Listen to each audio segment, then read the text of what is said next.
Praise the lord. దేవునికి స్తోత్రం కలుగును గాక. జూన్ నెల 15వ తారీఖు 2026 నేటి దేవుని వాగ్దానమేమనగా, దెబోరా లెమ్ము, యెహోవా సిసెరాను నీ చేతికి అప్పగించిన దినము ఇదే. యెహోవా నీకు ముందుగా బయలుదేరును గదా. న్యాయాధిపతుల గ్రంథము 4వ అధ్యాయము 14వ వచనము.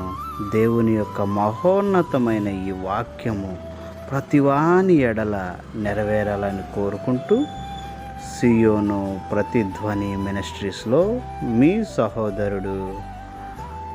Amen, amen, amen. Like, share, subscribe. Amen.